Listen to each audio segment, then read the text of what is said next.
Social media সব জায়গায় একটা কথা প্রচলিত, বাংলাদেশ পাকিস্তান ভাই ভাই ক্রিকেট ম্যাচে ভাই ভাই, তাই তারা একইভাবে হারলো। জিতা ম্যাচ বাংলাদেশ এবং পাকিস্তান তারা দুজনেই হারলো। প্রথম দিন পাকিস্তান ইন্ডিয়ার কাছে হারলো, কালকে বাংলাদেশ তারা সাউথ আফ্রিকার কাছে হারলো। বন্ধুরা, গতকালকের ম্যাচে সাউথ আফ্রিকা প্রথমে ব্যাটিং করে তারা মাত্র 113 রান করেছে। বাংলাদেশ টিম সেই 113 রান চেস করে জিততে পারেনি বললে ভুল হবে কথাটা, বরঞ্চ বলা চলে জেতা ম্যাচটা শেষে গিয়ে হেরে গিয়েছে। যেখানে লাস্ট ওভারে গিয়ে 6 বলে 11 রান লাগে, সেই ম্যাচটা কালকে বাংলাদেশ হেরে গিয়েছে।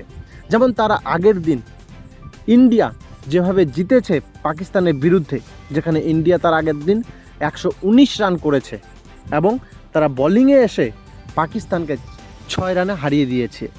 কে ভেবেছিল 119 রান পাকিস্তান চেস করতে পারবে না? যেখানে 6 রান বাকি থাকতেই ইন্ডিয়া পাকিস্তানকে হারিয়ে দিয়েছে আগের ম্যাচটাতে।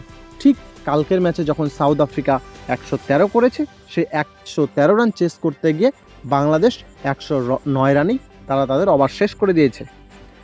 বন্ধুরা, কালকের ম্যাচে লাস্ট ওভার অবধি বাংলাদেশের চান্স ছিল জেতার, কিন্তু লাস্ট ওভারে গিয়ে নাটকীয়ভাবে বাংলাদেশ দল হেরে গেল।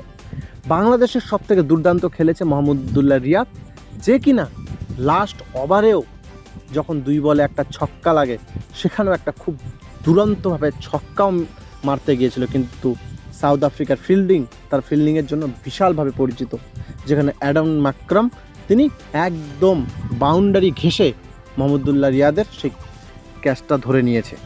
অর্থাৎ জাম্প করে একবারে বাউন্ডারি ঘেঁষে ক্যাচ ধরে কালকে বাংলাদেশের জেতা ম্যাচটাকে হারিয়ে দিয়েছে দক্ষিণ আফ্রিকা।